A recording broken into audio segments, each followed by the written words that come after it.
और इंसाफ फराहम करें। और पाकिस्तान बार कौंसिल, तमाम बार कौंसिल से ये मैं मुतालबा करता हूँ, गुजारिश करता हूँ कि बराए मेहरबानी अब अगर सिर्फ करारदादों के ऊपर आप रहे तो ये हर एक के गले में यूं ही तौक आएगा और हर एक को यूं ही कॉलर से पकड़ा जाएगा। तो इसके ऊपर नोटिस लें और एक जारहाना, एक लायामल जो है वो अपनाएं और अपने कुलीग भाई को जो है छुड़वाने में पूरा रोल अदा करें और फिर फौर उनकी रिहाई जो है उसको यकीनी बनाएं। हम एक मिनट भी किसी सूरत इस बात को जो है वो नहीं बर्दाश्त कर सकते कि हमारे भाई जो है वो शेरबदल मरवत साहब वो अंदर हों और जो वकला हैं उसके ऊपर जो है सिर्फ करारदादें पेश करें। करारदादों से मामला गुजर चुका है तो लिहाजा करारदादें बहुत हो गई, अब जो है लाएअमल का टाइम आ गया, तो लाएअमल अपनाएं, हम आपके साथ हैं। बिस्मिल्लाहिर्रहमानिर्रहीम। साइफर केस की अडयाला जेल में समात है। जैसे तोशा खाना केस हंगामी बुनियादों के ऊपर चलाया गया उसी तरह से ये केस चलाया जा रहा है। हर रोज समात फिक्स कर दी जाती है। जैसा कि आपको पता है कि अदालत के पास सिर्फ लगता यही है कि सिर्फ ये एक केस ही है, सुबह से लेकर शाम तक वहां अदालत हो, अदालत को कोई मसला नहीं है और एक केस को चलाने के लिए ही पूरी हंगामी बुनियादों के ऊपर, जंगी बुनियादों के ऊपर ये कार्रवाई की जा रही है। अब इसके अंदर जो कार्रवाई हो रही है, थोड़ा सा उसका बैकग्राउंड बताना चाहूंगा कि साइफर केस के अंदर कोई हमें आइडिया नहीं था, छुपा के FIR की गई, छुपा के गिरफ्तारी की गई, छुपा के रिमांड लिया गया।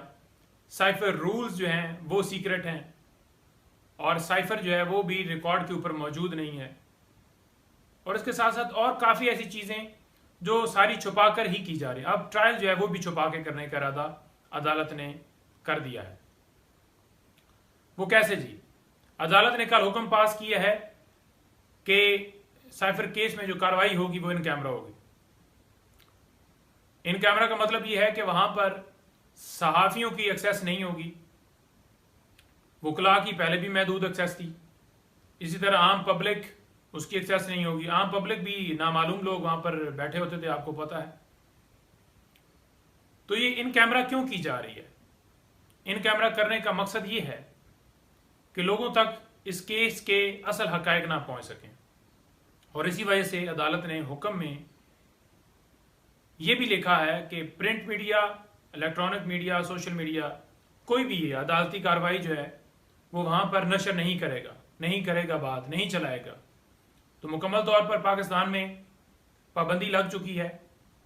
अदालत ने पाबंदी लगाई है इस केस में कि जनाब कोई भी कार्रवाई अगर चलाएगा तो उसके खिलाफ कार्रवाई होगी और डिपार्टमेंट्स को हदायत भी हुई है कि आप उनके खिलाफ कार्रवाई करें। तो मुझे बताएं कि आईने पाकिस्तान कहां है जो हर शख्स को फेयर ट्रायल का हक देता है? आर्टिकल 10A कहां है जो हर शख्स को कहता है कि हक दिया जाए, फेयर ट्रायल उसका हक है? लेकिन यहां पर फेयर ट्रायल की धज्जियां उड़ाई जा रही हैं, कोई फेयर ट्रायल नहीं दिया जा रहा। मैं बड़ा वाज़ेह कहना चाहता हूं कि साइफर केस के अंदर जब इस्लामाबाद हाई कोर्ट में मामला पहुंचा जमानत के हवाले से, तो वहां पर इतनी डिटेल से इस केस के बारे में डिस्कस हो चुका है कि एक एक पहलू हमारी तरफ से भी और दूसरी तरफ से भी डिस्कस हुए। जो तमाम मीडिया चैनल्स के ऊपर, इलेक्ट्रॉनिक मीडिया के ऊपर, प्रिंट मीडिया के ऊपर, सोशल मीडिया के ऊपर, हर जगह के ऊपर, डिजिटल मीडिया के ऊपर वो चला है। तो जब केस के तमाम हकायक ऑलरेडी चल चुके हैं तो फिर आज क्यों सीक्रेट कहा जा रहा है? और ये भी बताऊं कि जब ये कार्रवाई स्टार्ट की गई थी, अगर बैक पे जाएं जहां पर ये शहादतें भी हो चुकी थी इस केस के अंदर कुछ लोगों की हद तक, और वहां पर क्रॉस भी हो चुका था, तो उस वक्त भी कार्रवाई जो वहां की थी वो सारी शहादतों की वो चल चुकी है हर जगह के ऊपर। तो आज ये कहना कि क्योंकि मामला शहादतों पे आ गया है तो लिहाजा वो कार्रवाई ना चलाई जाए, तो पहले क्यों चलाई गई? और अगर पहले चलाई गई है तो तमाम जो हकायक हैं उन लोगों की हद तक जो उन्होंने गवाही थी वो तो हर जगह पर चल चुके हैं। तो फिर अब आकर उस जगह से जहाँ से स्टार्ट ट्रायल हुआ था वहाँ से स्टार्ट ये दोबारा ट्रायल हुआ है और शहादत की स्टेज के ऊपर पहुंचा है, तो यहाँ पर पाबंदी क्यों लगाई गई है? क्यों इतना खौफ है? लोगों को पता चलना चाहिए ना कि कैसे साजिश हुई और कैसे इमरान खान साहब की हुकूमत को हटाया गया। ये बेसिकली मुल्क के खिलाफ साजिश थी ना, कि बाहर से डोनाल्ड लू साहब जनाब धमकी भेजते हैं कि इमरान खान साहब को वजीर आजम के ओहदे से हटा दिया जाए, और फौरन यहाँ पर जो लोग सहूलतकार बैठे हुए थे पीडीएम टोला, उन्होंने देरी नहीं लगाई और चंद दिनों में एक साजिश करके हुकूमत जो है इमरान खान साहब की हटा दी गई। और बजाय ये कि उनके ऊपर कार्रवाई की जाती जिन्होंने अमरीकी साजिश को अमली जामा पहनाया है, बल्कि इमरान खान साहब को अंदर डाल दिया गया। तो केस के रिलेटेड जो फैक्ट्स हैं, जो केस के हकायक हैं, जो केस के अंदर चल क्या रहा है, वो लोगों तक तो पहुंचना चाहिए। तो किस बात का खौफ है? अगर आप सच्चे हैं तो चलने देना। तो अगर आपने इन कैमरा यूं ही करके कार्रवाई करनी है और आप ये चाहते हैं कि जल्दी से जल्दी इस केस में सजा सुना दी जाए, तो मेरा ख्याल में फिर ये सारी कार्रवाई करने का भी फायदा नहीं है। फिर जो है प्रोसिक्यूशन अपना केस आपका ऑर्डर बनाकर लाती है और फैसला सुना दिया जाए कि आपको ये सजा दे दी गई है। यूं नहीं ट्रायल चलते, यूं नहीं केस चलते। हम इसकी पुरजोर मजम्मत करते हैं और मुतालबा करते हैं आला अदलिया से कि जो फेयर ट्रायल हैं उसके तमाम तकाजे पूरे किए जाएं और इमरान खान साहब को इंसाफ दिया जाए। अगर इस केस में थोड़ा सा भी इंसाफ किया जाए तो ये केस जो है उन पे बनता है जिन्होंने दर्ज किया है, इमरान खान साहब पे नहीं बनता।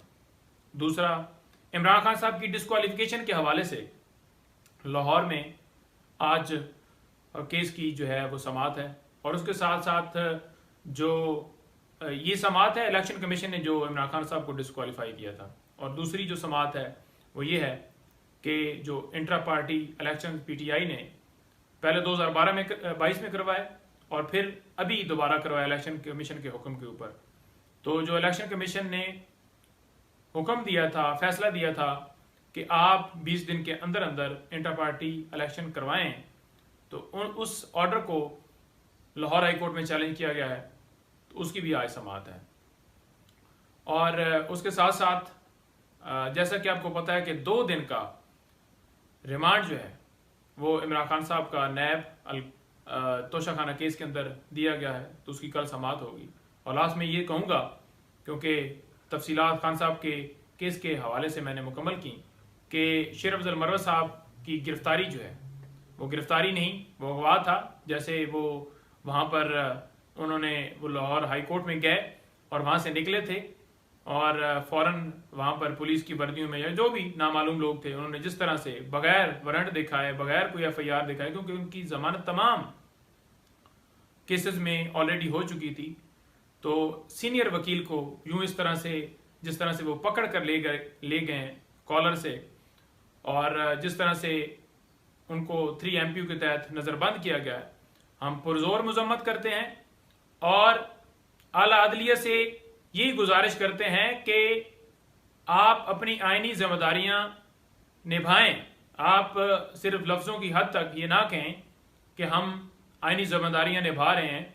जो लोगों के हकूक सलब हो रहे हैं, हमारे वकला के ऊपर जो अभी सिलसिला शुरू किया और पूरे पाकिस्तान में जो इससे पहले किया गया है, इमरान खान साहब के केसेस देख लें, बाकी हमारी खवातीन जिनके साथ जो सलूक किया जा रहा है MPU के तहत जो बंद हैं, तो उसका नोटिस लें और इंसाफ फराम करें। और पाकिस्तान बार काउंसिल, तमाम बार काउंसिल से ये मैं मुतालबा करता हूँ, गुजारिश करता हूँ कि बराए मेहरबानी अब अगर सिर्फ करारदादों के ऊपर आप रहे तो ये हर एक के गले में यूं ही तौक आएगा और हर एक को यूं ही कॉलर से पकड़ा जाएगा। तो इसके ऊपर नोटिस लें और एक जारहाना, एक लायामल जो है वो अपनाएं और अपने कुलीग भाई को जो है छुड़वाने में पूरा रोल अदा करें और फिर फौर उनकी रिहाई जो है उसको यकीनी बनाएं।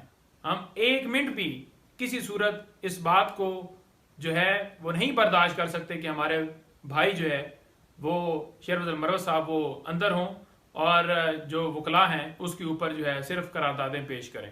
करारदादों से मामला गुजर चुका है, तो लिहाजा करारदादें बहुत हो गई, अब जो है लाएअमल का टाइम आ गया, तो लाएअमल अपनाएं, हम आपके साथ हैं। Thank you.